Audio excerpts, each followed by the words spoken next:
Some the best Sunday quadrants see or pay guarantees. Okay, for registration, or pay guarantees for registration. Ntibasa and guarantee a manager. Oh, na say. Send your quality di tu Oh. Obe to me. Akwaye oba na anu ya na amanfo so on timi register on baba say for register no. Say samra no year free. Eh sa. Emra na mo register than the omo no. Yes. Omo yimra na fi ho. Yes. Omo say samra no enye valid biom. Nti ese Barcelona epe kwan am de be register no. And source na free a eba no. As a concourse source. Good source pa nti. Ama aso yema show kakra. Yema show kakra. Because Sabasa and Fast guarantees now, man. And I think almost negotiations are stalling kakra. Baby head the play an idea the personal terms in the BBano. Basa agree. But Sabasa be quite ni makutra release clause. And Abasa person mo share some to no money and Sana omotumate release clause no. It is this week there a very crucial week in the Nico Williams Barcelona saga now. Boss player Ebekosuno. Okay. Enchete for Nemo Makwaba Angela from Kumasi 96.1. Facebook no Angela from Kumasi 96.1. YouTube no Talk Moji TOK MOGH. Still na us ego channel no obetumi akọ no akọ fabi. And so 0244885101. 0244885101. Ohala number na. Boss player do beka channel no. Yeah. Numre ya omo fabi. Okay. That's a danyani ya.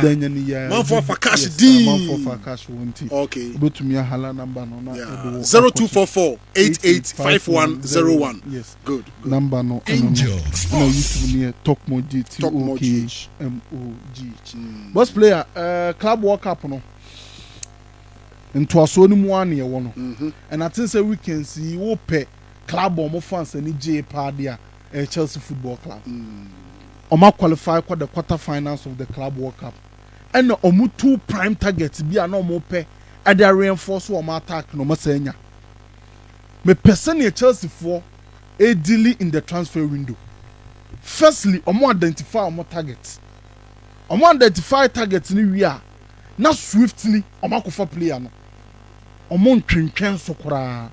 Etu omo nya kasa wo ye beba be faw wo una ye pese ye do ba be set team ni mu a wo ye den one ye be faw.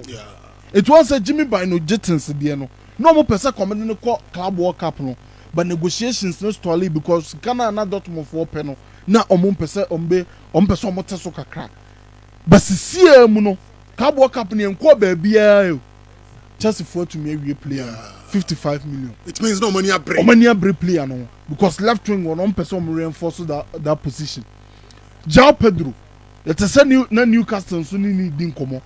Chelsea for RSA on so many ni baba be attacking him in 10 term na 50 million pounds omo de akwa for player. Say na kamenya na nka Arsenal for e transfer window ni.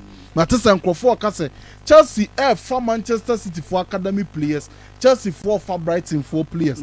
These are teams Manchester City academy no e produce players players a free member and omo free academy no equal different teams be they perform and omo director back that is Joe Schultz and Van der Kram say omo Chelsea for a board no so it omo nim academy ni mu ye and omo sporty players na omo de omo ba and na ukọ Brighton so Brighton there in the omo scouting system ni dana how omo to me sporty players no so omo to me perform it ukọ fa player free Brighton obo Premier League ni dada odin ba be team ni ma ebetumi aboa Chelsea for for young players no on say because of someone established no salary ne enso bebre etika oka se wo tumu kura na enye ntumu pi sa eti eboa omuwe structure no and also the long term project omore in terms of say the next 5-6 years no still na project no koso a di ahini a ombetumi dia winning matches ombetumi dia winning trophies but the only problem with Chelsea is say experience no okoso fufa nkwala we a experience no be problem and baby a wo ko wura no so here experience kakra enu ntina ma omu goalkeeping position wo de oma amadwen say omu per experience player e de na ba be show en mani omu ya adwen because Enzo Maresca complaining about how Chelsea lack experience in the team.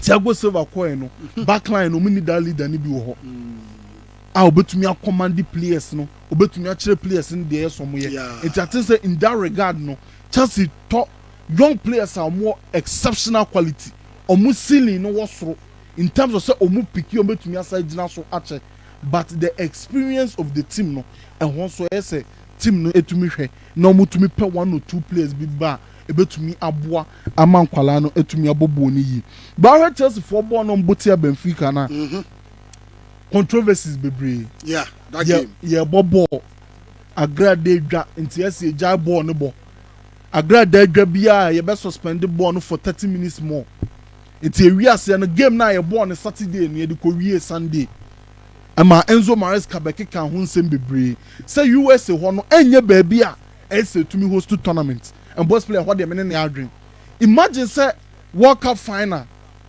na ye bo Portugal ni Argentina na ye bo Cristiano Ronaldo ashego aka 4 minutes ama Portugal je World Cup yes I agree dey dwanti yes suspend the game so ye kwa beto so imagine the turmoil na ebesi no agree dey dwa bia na suspending for 30 minutes na team no be free that break na ba no ma sa beteka no enti Chelsea saba in Benfica esa beti omo 1-0 lead na no mo sa no but say in all Chelsea said to me hold honor omo ntumi konya that 4-1 lead but ohwe Chelsea for tactically no mo ye edi wo game ni ma omo sesa no mo bebre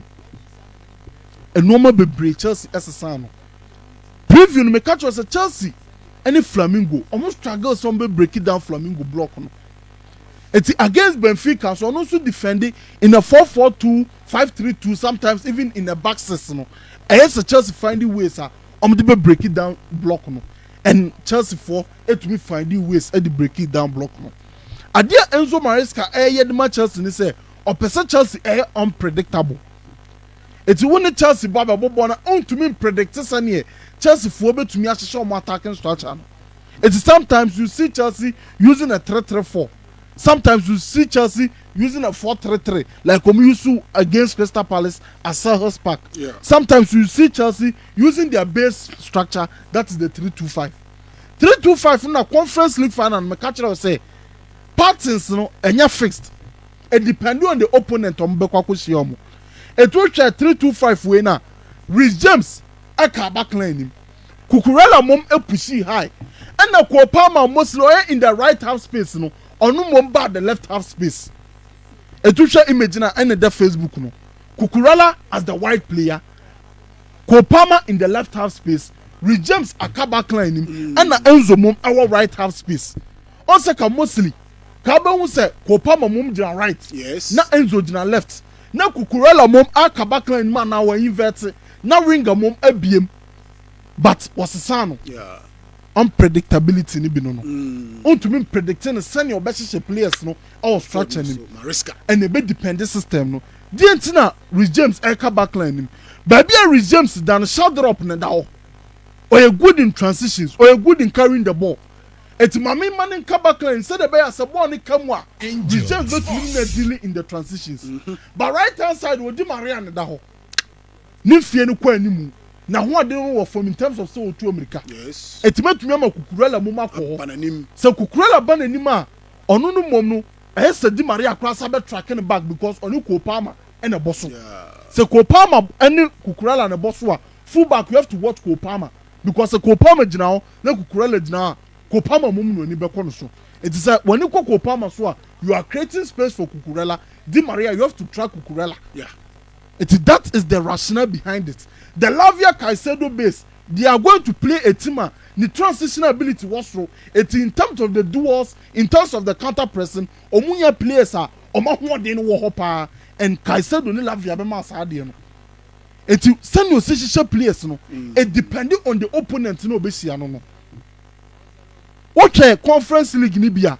Otumu say Malo Gusto inverte because no one update na daw. Say the bear obey deal with update. Cucurella on Konanim. Also inverting in that 3-2 base na send also betumi ahe Anthony but when so on say ba ko pe and the car back line and ba ko push high enti o hye party no depending on the opponents na obetumi na shia no and that structure yi ebu Chelsea yi pa 05 ko chi ne hwe sa image no ko Palmer in the left half space we full back na ko Palmer ni Kukurela wo na wo hwe wo mo but say ko Palmer ko pe wo be hwe ko Palmer because ona ni hu wo hwe ko Palmer pe it creates space for Kukurela to run into the space et Kukurela nya chance bi a oboma keeper ni a fantastic save na because of this sequence it was a ko Palmer free half space ni and soon as right back no he no a creative space at the Kukurela can now receive no the akwa ko face keeper no it is how structure na no use no na e boa Chelsea ye pa but side one so na some momo alternate it is sometimes you see Kukurela in the half space na ko Palmer mom apie at the about wide area connect image mame it ko Palmer mom about wide area na Kukurela mom akwa omanim also structure with the only problem I have with it is say me pe fullback or hage touchline so fullback me any question sa na ye so fullback by have ever hage touchline na so 1v1 ability it would right it no hage touchline mini problem Nuno Mendes mini problem Alejandro Balde mini problem but Kukurela need that 1v1 ability or rely on more of arriving in space it was the American ever arriving in space but so all four ball need to pia kwa no ontumi nye bi and the ko Palmer in the wide area no only that 1v1 ability like a winger to say Pedro Neto bi that was the only problem but just before you shoot side wapa because ko Palmer jibo na or attractive players na create space na ma Kukurela mum akọ space na o ma ball no e dia man apart from that no we saw a mobile pivot no movie most of the time Chelsea pivot no more static but game when you Lavia na constantly all nanim I provide the passing option Ediama Caicedo and a some good sequences be in terms of such as a movie born it will check image where Lavia obaba be gina Caicedo champion but we movie the gina Caicedo nim it's Caicedo jibo na Lavia becomes a passing option no abobo na man now they can extend possession no the ball no edia konanim eti enoma bebre wo mu a yehu of Chelsea yehu ko Palmer no in the left half space yehu mobile pivoter no mu alternative height in terms of Lavia e konanim kakra to Caicedo no man a passing option eno ene de bo atima your friend the Chelsea Football Club e mo mu win how much no it will show another example o Lavia wonanim kana normal seconds abo Lavia be gina in champion that 3-2 base no on free oba we wa man a license say on kwanim na on one on Caicedo passing option enti ha Caicedo ebetumi pass ball na dia ma na Chelsea for to me progressive play enti it seems say Enzo Maresca find some alternatives via ebetumi e de abo team no and ocha player so ball pa Caicedo nya man of the match Caicedo tournament to a boss player wa ball over 300 touches over 10 plus tackles over 20 plus duels won. And Echro said this is an important player at the team, my friend, the Chelsea Football Club. Dependable player. The only problem I have with Chelsea is off the ball. So we lose. Their counter pressing sometimes it is okay. Such as a lose ball no kwako press the structure no mu dem na boa e ma counter pressing ye good. But omo going to a high press, omo defending their 4-4-2 block a one problem with Chelsea. Enzo Maresca, it is time I saw or have more balls. So sabi, or have more balls, not taking more risk. So what strike a bit to say the lapper, boss player, you can press with the +1 -1. The lap bet to me lead pressing, just like Dembele, Edema P agent, no a direct press. As simple as ABC. But if you commit an extra man in the press, into image way, also the lap will press it center back.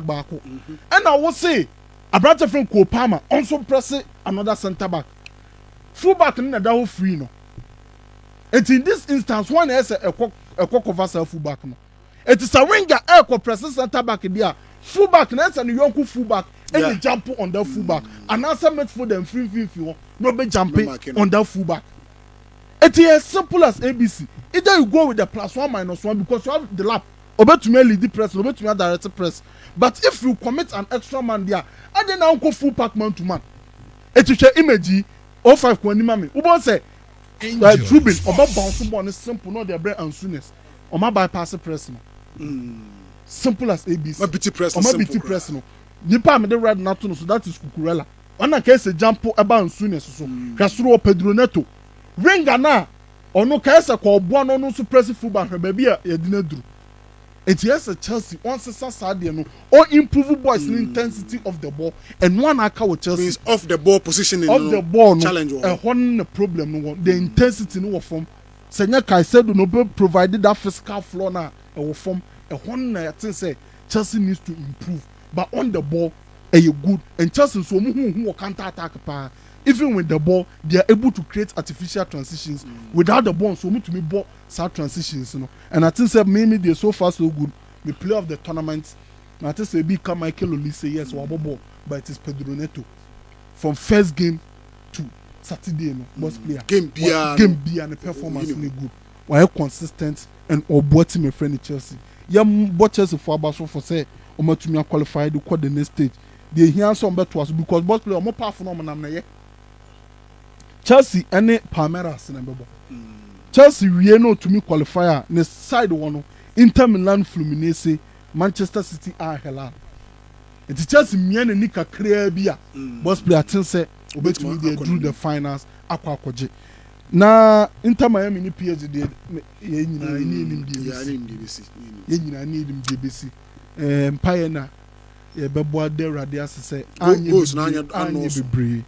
anye bebre na 4 is 4 yeah Inter J 5 4 Angel Inter J 5 4 yeah Atletico Madrid J 4 we share Inter Miami players na ebi kura picture we share omo ayiwo omo team sheet so a picture kura na omo di no so just say ye lim omo wo baby ya and we share the quality of PSG omo dey bring to play now share say omo si ball first half na think say combetumi a share omo by 5 or 6 or 7 goals second half no omo drop omo intensity na kakra Inter Miami so back into the game and Messi so say he still got it but say okura ball na dwuma obeye with the ball no still na ewo but off the ball okwata ake no and I think say a problem kakra edma Messi but I think say PSG deservedly na so mo qualify and no qualify Bayern so ni Flamengo komo ya ma Flamengo for na ma asema to mo because Flamengo share 2 na be 3-2 no na kwese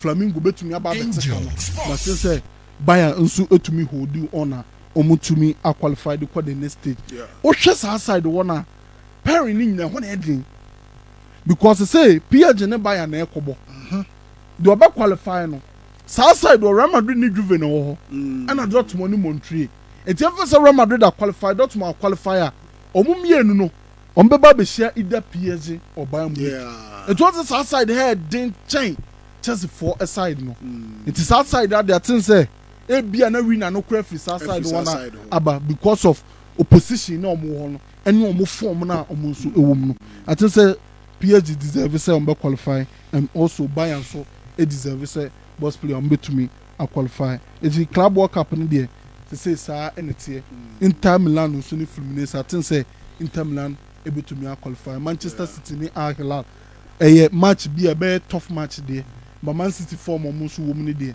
I think some Man City be to me qualify it's a boss player and then no in summer no transfers in there china quality more be ban near near the Jimmy by no Jittens and so analysis no so their bread Chelsea fans from the boss player okay Biggie madawasi anopay